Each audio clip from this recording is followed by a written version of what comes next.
But I came to learn that you can't fake confidence. You can't pretend to be it, because there's so many sort of micro expressions that Yeah, that end up reading more like insecurity than confidence. But what is real confidence, and how does one build it in your view? So, you know, fake confidence is like bravado, right? And you're putting on an act. And particularly women who've had to deal with this for, millennia, they can smell it, they can sense it. They don't have to, it's not in your words, it's the body language, et cetera, et cetera.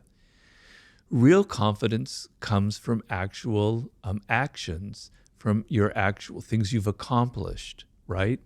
So, when you're 22, 21, it's hard to have that confidence, because what is it based on? Maybe it's based, okay, maybe you're really good looking if you happen to have that good fortune and you can feel confident about that and you don't have to try so hard. All right, maybe that might work.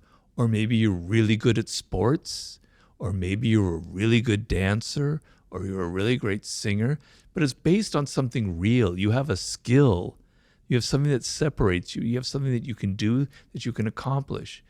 Because when you're 21, it's hard to have those. I look back on myself when I was that age. I had nothing. No wonder I got rejected,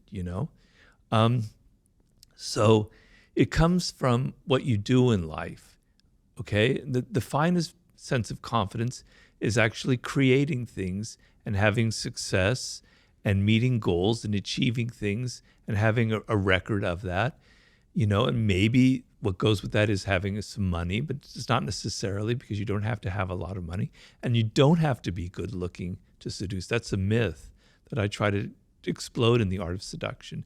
Some of the greatest seducers, male and female, were not good looking at all. It's about psychology, and it's about how you carry yourself.